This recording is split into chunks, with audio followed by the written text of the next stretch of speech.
Página 266. Calculou as consequências ridículas de sua fraqueza. Lembrou-se das palavras de Manuel. E afinal seu orgulho rebentou com a impetuosidade de um temporal. Não, gritou, repelindo bruscamente a moça, e precipitou-se para a saída. Ana Rosa caiu a meio, amparando-se numa das mãos, mas ergueu-se logo, tomando-lhe a passagem, e com um gesto altivo atravessou-se contra a porta, de braços abertos, sobranceira, nobre, os punhos cerrados. Estava lívida e desgrenhada. A boca contraía-se-lhe numa dolorosa expressão de sacrifício e desespero. Arfavam-lhe as narinas, e o seu olhar fulgurava, terrível e cheio de ameaça. Raimundo conservou-se um instante imóvel e perplexo, defronte daquela inesperada energia.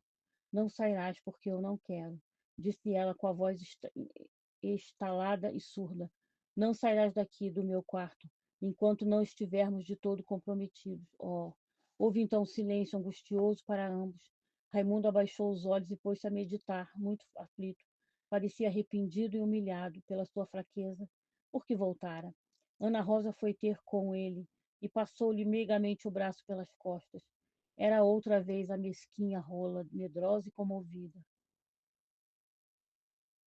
Tudo que de bom eu podia fazer para casar contigo, bem sabes que já o fiz, murmurou ela, agora sem ânimo de encará-lo. Papai não consentiu na esperança de dar-me a outro, e eu não me sujeito a isso. Hei de esgotar até o último recurso para continuar a ser só tua. Meu amigo, é com essa resolução que te prendo a meu lado.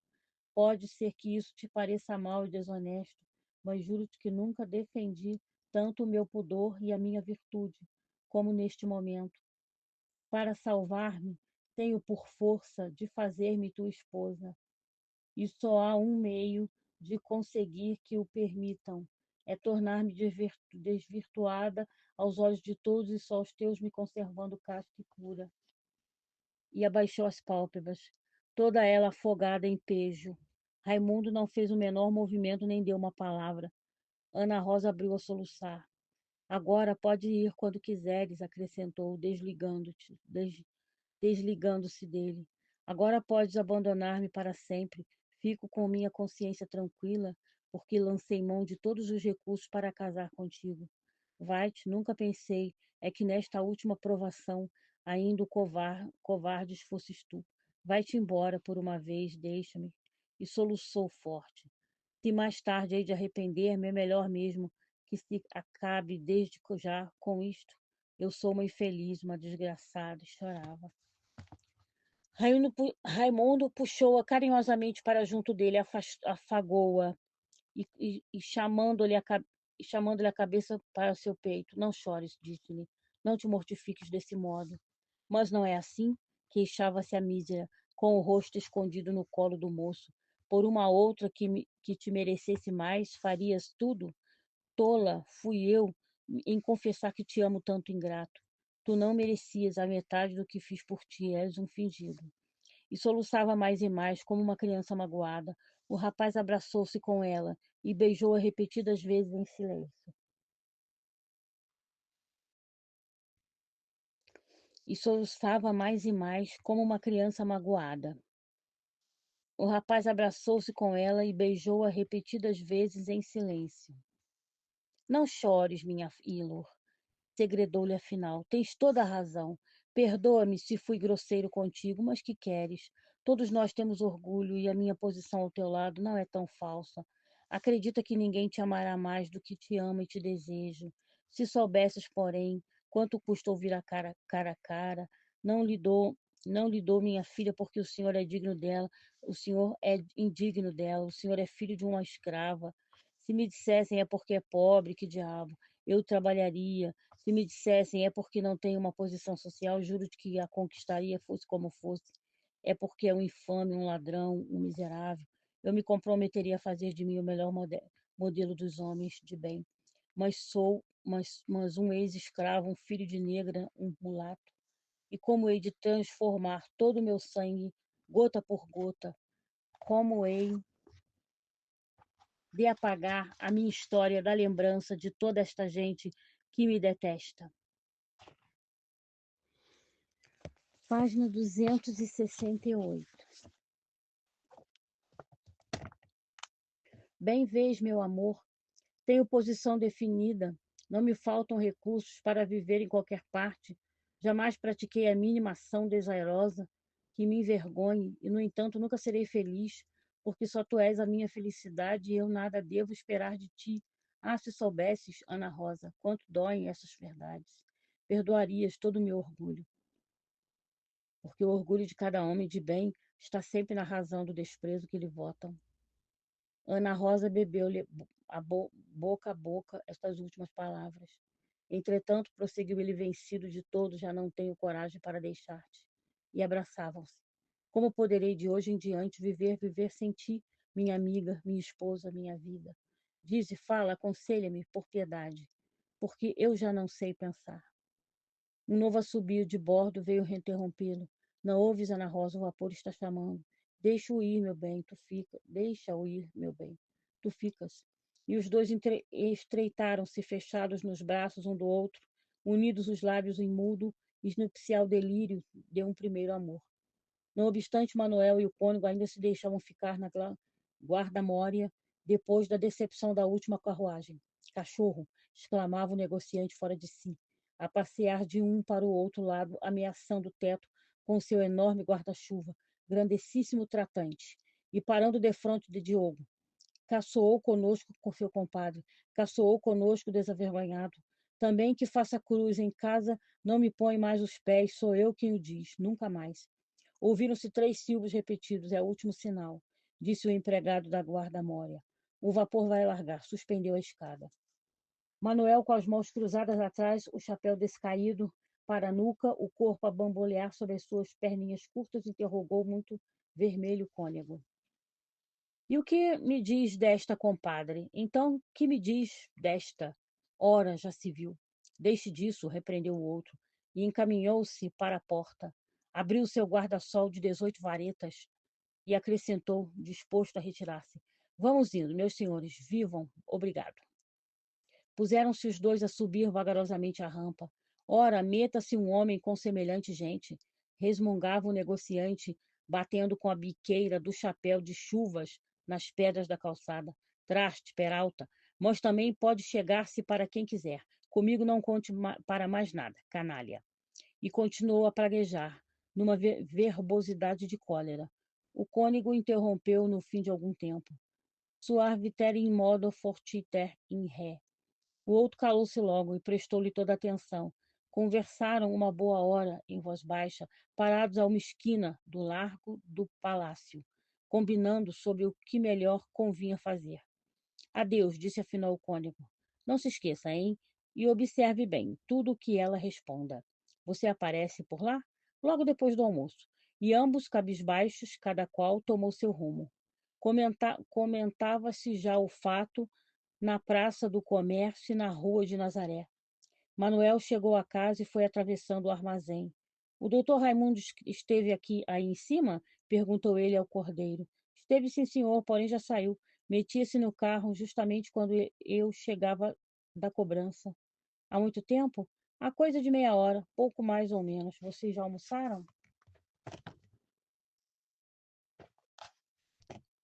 Página 270. Já, sim, senhor. Bem, diga ao seu Dias, quando vier, que não se esqueça de tirar aquelas contas correntes do interior. E você vá à alfândega e veja se no manifesto do Bragança estão aqueles fardos de estopa, número 105 a 110. Olhe e tome o conhecimento.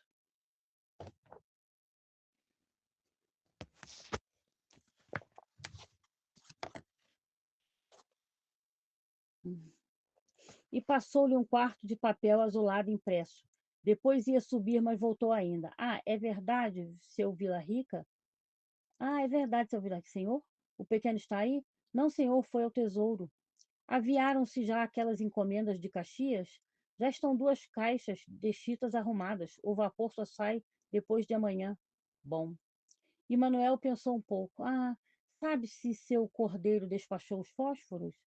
Ainda não, senhor, porque o conferente que está nos despachos sobre água não os depois fazer ontem. não os pôde fazer ontem. Bem, diga ao cordeiro que veja se acaba com isso hoje. E o negociante subiu ao final.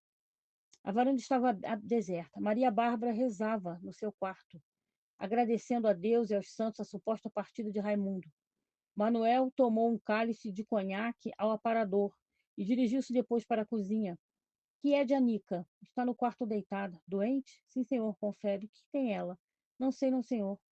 Manuel bateu à porta da alcova de Ana Rosa. Veio ela mesma abrir, muito pálida, e voltou logo para se meter de novo na rede. Que tens tu, Anica? Não estava boa. Nervoso? Mas não encarava com o pai, e suspiros estalavam-lhe na garganta. Manuel sentou-se pesadamente numa cadeira junto dela, limpando com o lenço o rosto, o pescoço e a cabeça. Recomendações do mundico, disse no fim de um silêncio, disfarçadamente. Como? Exclamou Ana Rosa, soerguendo-se em sobressalto e ferrando no pai o mais estranho e doloroso olhar. Pois, explicou Manuel, o vapor deve estar saindo neste momento. Lá ficou ele a bordo. Coitado, talvez seja feliz na corte. Miserável, bradou a moça com um grito desesperado. E deixou-se cair para trás, na rede, a estrebuchar. Bonito, Ana Rosa, então é isto que minha filha, gritava Manuel, procurando conter os movimentos crônicos. Dona Maria Bárbara, Brígida, Mônica. O quarto encheu-se. Escancaravam-se a porta e as janelas. Vieram os sais e o algodão queimado. Mas só depois de grandes lutas, a histérica quebrou de forças e pôs-se a soluçar extenuada e arquejante. Manuel, todo aflito, não sossegava. Deu um para outro lado na ponta dos pés, falando em voz discreta, indo de vez em quando ao corredor verificar se o cônego já tinha chegado, e voltando sempre a coçar a nuca, o que nele indicava extrema perplexidade. Vosmecê já quer almoçar? Perguntou-lhe a Brígida. Vai para o diabo. O cônego chegou afinal, ao meio-dia, com um ar muito tranquilo, de boa digestão, o palito ao canto da boca. Então, informou-se ele de Manuel, levando-o misteriosamente para um canto da varanda. Foi o diabo, seu compadre. A pequena, logo que ouviu a peta, caiu-me com um ataque. E agora o verás, gritou e estrebuchou por um ror de tempo, até que lhe viessem os soluços, no inferno. Página 272. E agora, como está ela? Mais sossegadinha, porém suponho que vai ter febre. Eu não quis chamar o médico sem falar primeiro com você. Fez bem. E o cônego recolheu-se a meditar. Com os demônios, resmungou por fim. A coisa estava mais adiantada do que eu fazia. E agora? Agora é dizer a verdade. O que eu queria era saber em que pé estava a questão. Ela se supõe traída e, para supor tal, é preciso que tenha consertado algum plano com o Melro. Eis justamente o que convém destruir quanto antes. E depois de uma pausa. Aquela indiferença pela retirada de Raimundo era devida à certeza do contrário. Calou-se e perguntou daí a um instante. Ela acreditou logo no que você disse? Logo, logo, gritou o miserável. Isais caiu com o ataque. É singular. O quê? Ter acreditado tão facilmente, mas enfim, conte-se-lhe a verdade. Então espere um instantinho que... Não, senhor, venha cá, compadre. Vou eu. A mim, talvez, que a pequena diga tudo com mais franqueza.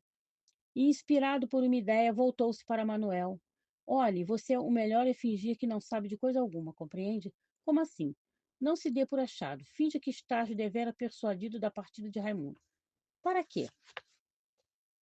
É calma coisa. E o cônego, revestindo um ar consolador e respeitoso, entrou com passos macios no aposento de Ana Rosa. A crise tinha cessado de todo.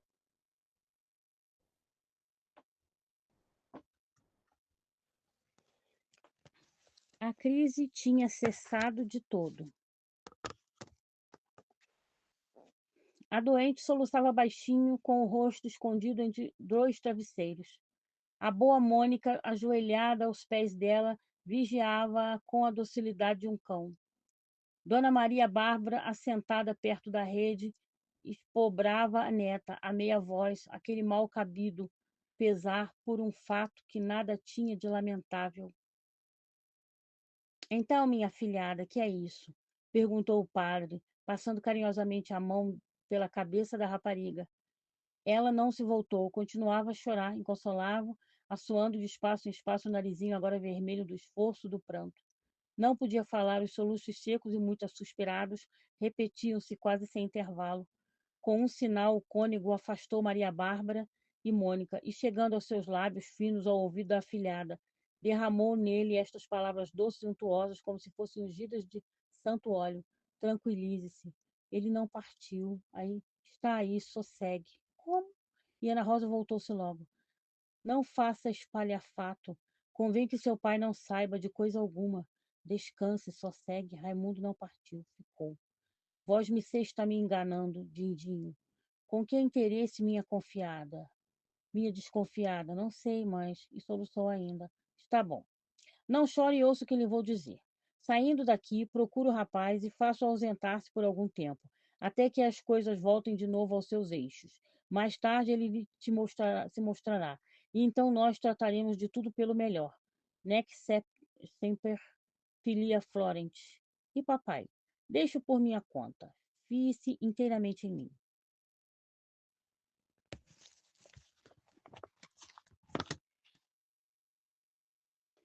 Mas precisamos ter uma conferência completa sozinhos, num lugar seguro, onde possamos falar à vontade. Para ajudá-los, preciso pôr-me bem a par do que há. Entregue-se, pois, às minhas mãos e verás que tudo se arranja com a divina proteção de Deus. Nada de desesperos, nada de precipitações. Calma, minha filha.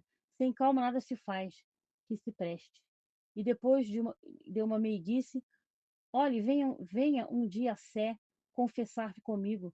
Sua avó encomendou-me a uma missa cantada. Não pode haver melhor ocasião. Confesso-a depois da missa, está dito? Mas para quê, Dindinho? Para quê? É boa, para poder ajudá-la, minha filhada, a hora, não? Pois então lá que a venham vocês dois, mas duvido muito que consigam alguma coisa. Se tem confiança em seu padrinho, vá à missa, confesse-se, e prometo que ficará tudo arranjado. Ana Rosa tinha já a fisionomia expansiva, sentia vontade até de abraçar o cônego, aquele bom anjo que lhe trouxera tão agradável notícia. Mas não me engane, Dindinho. Diga sério, ele não foi mesmo? Já lhe disse que não, ó. Tranquilize-se por esse lado e venha ter comigo à igreja. Tudo se acomodará a seu gosto. Jure, ora que exigência, que criancice. Então não vou. Está bem, juro. E o cônego beijou os indicadores traçados em forma de cruz sobre seus lábios. E agora? Está satisfeita? Agora sim. E vai à confissão? Vou. Ainda bem. Página 275. Capítulo 16. A casa particular de Manuel Pescada tinha, pelo menos em aparência, recaído no seu primitivo estado de paz e esquecimento. Tanto aí como pela cidade, já bem pouco se falava de Raimundo. Ele, ao sair do quarto da amante, havia reformado seu programa de vida. No mesmo dia, partiu para Rosário. Foi visitar a mãe, na esperança de trazê-la em sua companhia para a capital e viver ao lado dela. Mas Domingas não se deixou apanhar e o infeliz teve de voltar só. Instalou-se no Caminho Grande, numa casinha velha, escondido como um criminoso de morte.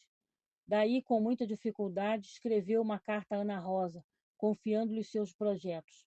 A carta terminava assim: o melhor é deixarmos que tudo serene completamente e que de todos se esqueçam de nós. E então eu te aparecerei na noite que combinarmos e poremos em prática o plano exposto no começo desta.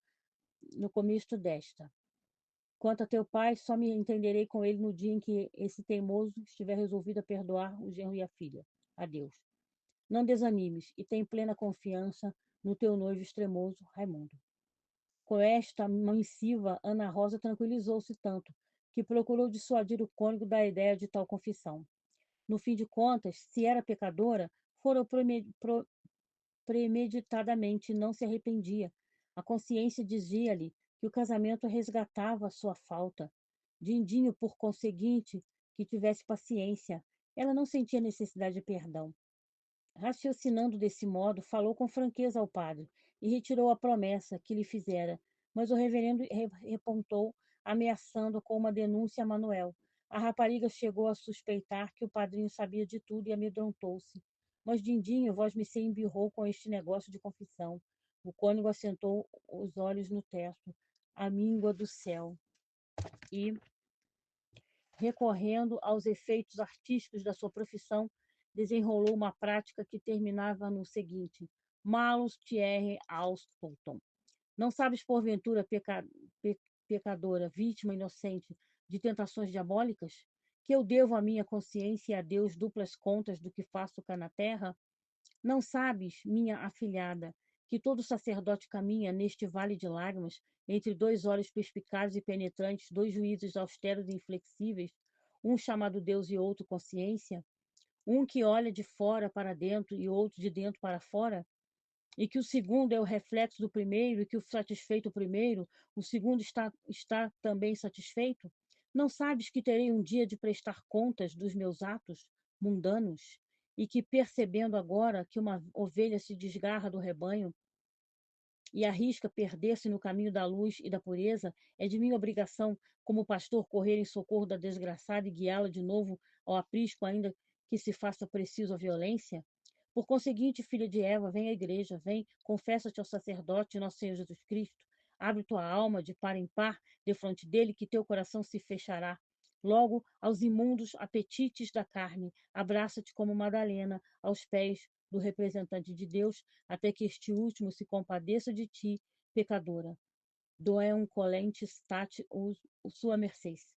E o cônego ficou ainda um instante a olhar para o teto, com os braços erguidos e os olhos em branco. Pois bem, Dindim, pois bem, disse Ana Rosa, impressionada, e desarmou sem cerimônia a posição estática do padre. Irei a tal confissão, mas deixe-se dessas coisas, que não esteja a falar desse modo, que isso me faz mal aos nervos. Bem sabe que sou nervosa. Ficou resolvido que a missa encomendada por Maria Bárbara seria no primeiro domingo do seguinte mês, e que Ana Rosa iria à confissão. Mônica, sempre desvelada e extremosa por sua filha de leite, iniciara-se nos segredos desta, e como ela era lavadeira, todas as vezes que ia à fonte, dava um pulo à casa de Raimundo para trazer notícias dele, ai, ai, ai, ai.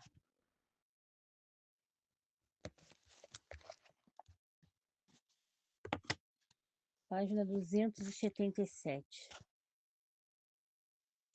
Uma noite, o cônego Diogo, envolvido na sua batina de andar em casa, debruçado sobre uma velha mesa de pau santo, com os pés cruzados sobre um surrado couro de onça, ainda no tempo do rosário, a cabeça engolida num trabalha, trabalhado, trabalhado gorro de seda, primorosamente bordado pela afilhada, lia defronte do seu candeeiro um grosso volume de encadernação antiga, em cujo frontispício estava escrito Histórias Eclesiástica, tomo 10º, continuação dos seguintes cristãos ou História do Cristianismo nos seus estabelecimentos e progresso, que compreende desde os anos de 1700 até o atual pontificado de N.S.P. Pio VI, traduzida do espanhol Lisboa, na tipografia rolandiana, 1807, com a licença da mesa do desembargo do Paço.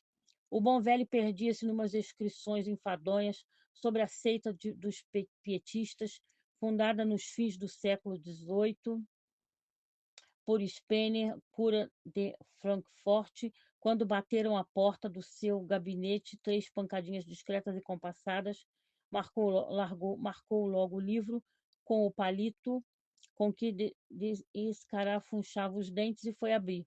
Era o Dias. Estava cada vez mais magro, mais sibilioso, porém com a figura mascarada sempre por aquele inveterado sorriso de astuciosa passividade. Venho incomodá-lo, senhor cônego. Essa é boa, vá entrando.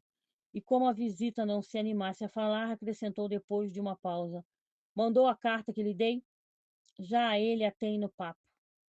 Atirei-a eu mesmo pelas rótulas da sua janela, na véspera do tal embarque. Já descobriu onde ele mora presentemente? Ainda não consegui, meu senhor, mas quer me parecer que o patife se aninha lá para as bandas do Caminho Grande. Olho vivo. O traste pode surgir de repente. e pregar-nos alguma partida. Olho vivo, você tem feito o que lhe recomendei? A que respeito? A respeito da espionagem. Tenho, sim, senhor. Então, o que já descobriu? Por ora nada que valha. E creia, o senhor cônego, que não me descuido. Além daquela busca que dei no dia de São João, não há instantinho que possa roubar ao serviço que não seja para dar fé do que se passa lá por casa. Mas do que tenho apanhado, só o que me disse respeito ao negócio foi uma conversa entre Dona Nick e a velha, a Bárbara. Sim, senhor. E então? É que a pequena, depois de pedir muito à avó que se compadecesse dela e obtivesse do pai liberdade para se casar com o cabra, abriu a chorar e a lamentar-se como uma varrida e que era muito desgraçada, que ninguém em casa a estimava, que todos só queriam contrariá-la, e por que faria isto e por que faria aquilo. Mas o que dizia ela que faria? Ora, que diabo de maneira tem de você de contar as coisas? Tolice, senhor cônego, tolices de moço que me se matava, ou que fugia, ou que se metia à freira, e por que o casamento para cá, e por que o casamento para lá, enfim. Queria dizer na sua que uma mulher nunca devia casar obrigada. Afinal, atirou aos pés da avó, soluçando, dizendo que se não a deixassem casar com Raimundo, que ela não responderia por si. Então a velha já sabe que o Raimundo ficou? Parece. A rapariga, pelo menos, disse que a avó, junto com o pai, haviam de amargar muito desgosto por mor de não consentirem no casamento. E o que fez ela? Quem? A pequena? Não, a velha. A velha enfesou-se e pôs-la no quarto para fora, jurando que antes queria vê-la estirada debaixo da terra do que casada com o cabra e que se o patrão... Que patrão, senhor? Seu Manuel, pai. Ah, o compadre. Sim, senhor. Mas se o patrão, por qualquer aquela, cedesse, ela é que não consentiria no casamento da neta e romperia com o genro. Bom, bom, vamos bem. E a rapariga? Ora, a rapariga lá se foi, choramingando para o quarto e, se não me engano, meteu-se a rezar.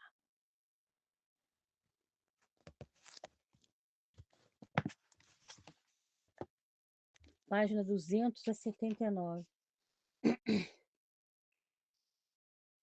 Ora, a rapariga lá se foi choramingando para o quarto e, se não me engano, meteu-se a rezar. Reza, hein? Perguntou o cônego com interesse. É, ela reza mais agora.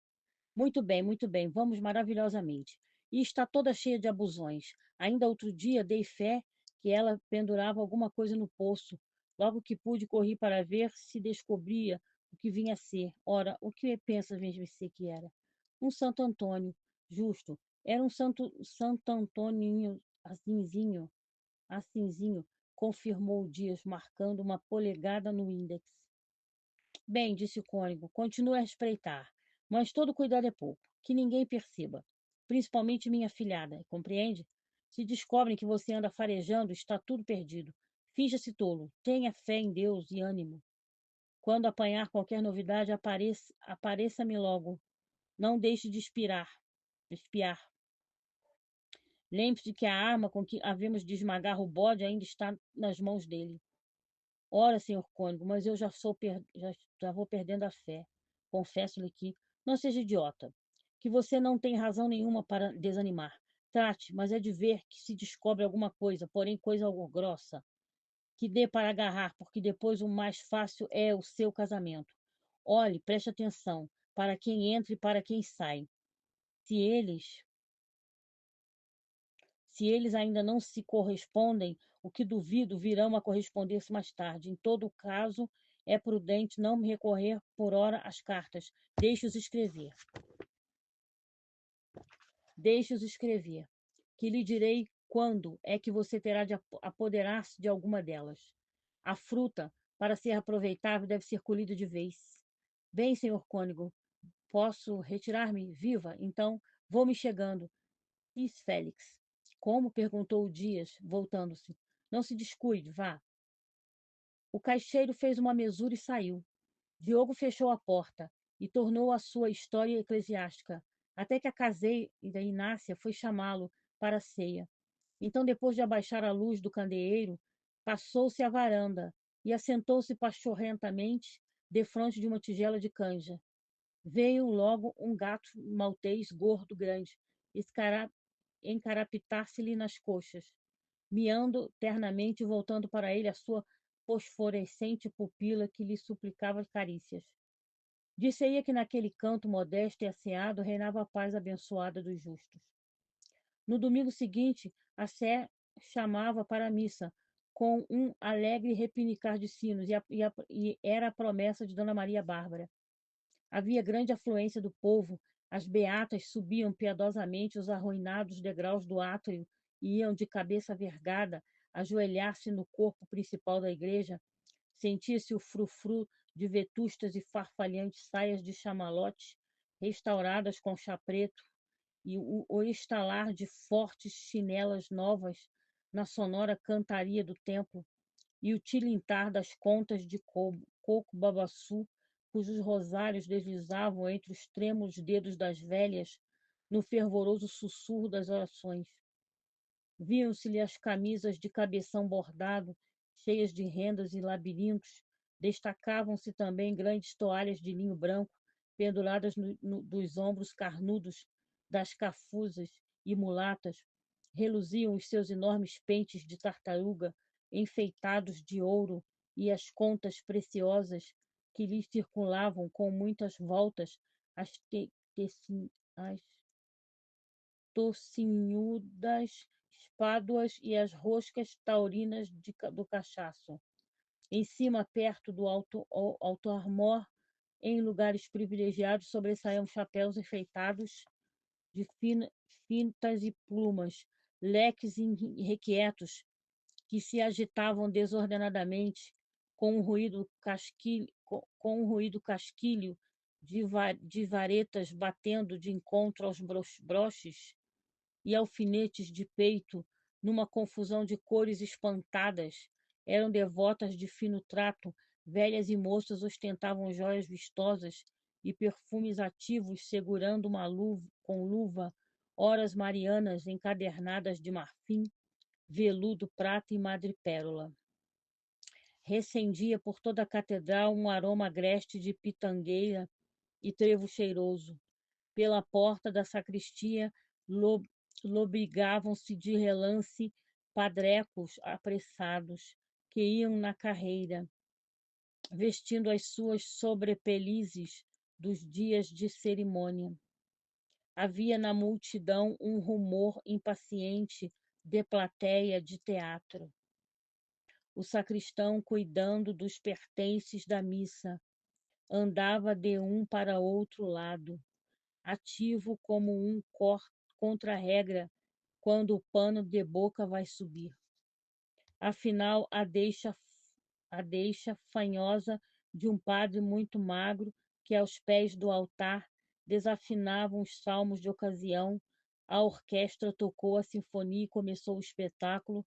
Correu logo o surto do rumor dos corpos que se ajoelhavam. Todas as vistas convergiam para a porta da sacristia.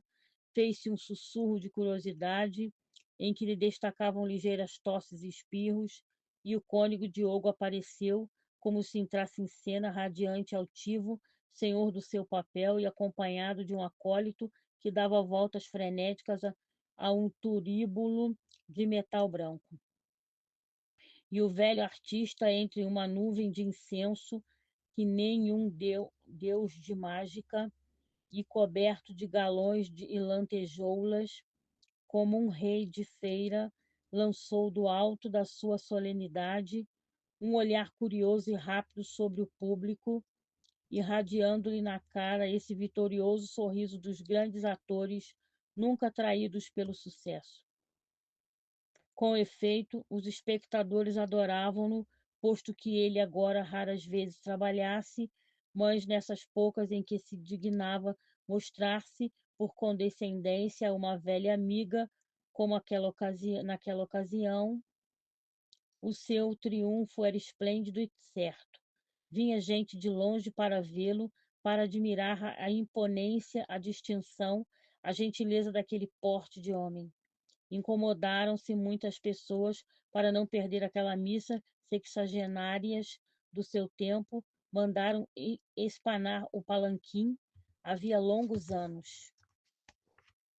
Havia longos anos esquecido debaixo da escada, e espantaram a vizinhança com uma saída à rua, e ali estes duros corpos encarquilhados que envelheceram com Diogo pareciam reviver por instantes como cadáveres sujeitos a uma ação galvânica, e trêmulos mordiam o beiço roxo e franzido, palpitante de recordações. Página 282. Em caminho para o altar, o exímio artista olhou para os lados, falou em voz baixa aos seus ajudantes e encarou a plateia com um sorriso de discreta soberania. Mas de súbito seu sorriso dilatou-se numa feição mais acentuada de orgulho, é que distinguira na Rosa, entre as devotas ajoelhadas no degrau da nave, de cabeça baixa, o ar contrito, a rezar freneticamente ao lado da avó. Os turíbulos fumegavam com mais força, espirais de incenso espreguiçavam-se, dissolvendo-se no espaço. O ambiente saturou-se de perfumes sacros e enervantes, e as mulheres todas se contraíram, preparadas para místicos enlevos. Os celebrantes chegaram enfim ao altar, depois de ajoelhar-se de leve, como fazendo uma mesura apressada, defronte dos santos grandes aprumados nos seus tronos de brocados falsos. Os janotas, separados do altar-mor por uma grade de madeira preta, tiravam da algibeira com a ponta dos dedos o lenço almiscarado e ajoelhavam-se sobre ele numa atitude elegante. As moças escondiam a boca no livrinho das rezas e passeavam furtivamente o olhar para o lado dos fraques pretos. Os que até aí estiveram ajoelhados, rezando à espera da missa, mudavam de posição, os opulentos quadris das pretas minas rangiam, os ossos dos velhos estalavam, criancinhas soltavam aclamações de aplauso pela festa, algumas choravam. Mas finalmente tudo tomou um sossego artificial. Fez-se silêncio e a missa precipitou solene ao som do órgão. Ao repicarem de novo os sinos, toda a gente se levantou com algazarra. Os rapazes endireitavam as joelheiras das calças, as moças arranjavam as tufas e os laçarotes, as beatas sacudiam as suas eternas saias, agora entufadas pela pressão dos joelhos. A orquestra tocou uma música profana, alegre, como uma farsa depois de um drama. O cônego Diogo, de sacristia, tirava o seu pitoresco vestuário de seda bordada, que o sacristão recolhia religiosamente nas suas mãos de tísico para guardar nos extensos gavetões de pau negro. O povo, confortado de religião, mas estalando pelo almoço, espremia-se pelas largas portas da matriz. Mendigos alinhados à saída pediam com chorosa insistência uma esmola pelo amor de Deus, ou pelas divinas chagas de nosso Senhor Jesus Cristo. As devotas desapareciam pelo largo ligeiras como baratas perseguidas. Algumas senhoras no vestíbulo arejavam-se ao sol esperando quem lhes dizia a respeito e conversando garrulamente sobre o bom desempenho da missa, sobre a excelência das vozes, a riqueza da roupa, do padre, da toalha, do altar e sobre a boa observância das cerimônias, tudo agradara. A igreja estava quase vazia, Dona Maria Bárbara e a neta esperavam pelo herói da função. Cá está sua afilhada, senhor cônego. Comungue-a. Veja se lhe arranca o diabo de dentro do corpo, disse a velha ao vê-lo. E falando-lhe mais baixo, pediu-lhe com interesse que aconselhasse bem, que lhe secasse da cabecinha a ideia do tal cabra. E afinal afastou-se, traçando no espaço uma cruz na direção da neta. Vai, Deus te ponha virtude, que mau coração não tens tu, minha estonteada. E saiu para esperá-la na sala do corredor com o Benedito, que nessa ocasião aparecia, trazendo um carro da cocheira do porto. O cônego Diogo calculara bem. A encenação da missa, os amolecedores perfumes da igreja, o estômago de em jejum, venerando o mistério dos latins, o cerimonial religioso, o esplendor dos altares, as luzes sinistramente amarelas dos cílios, os sons pungentes do órgão impressionaram a delicada sensibilidade nervosa da afilhada e quebrantariam o seu ânimo. altaneiro, predispondo-a para a confissão. A pobre moça considerou-se culpada pela primeira vez, entendeu que era um crime o que havia praticado com Raimundo, sentiu minguar-lhe aquela energia de aço que lhe inspirara o seu amor. E ao terminar a missa, quando a avó a depusera nas mãos do velho lobo da religião, a sua vontade era chorar.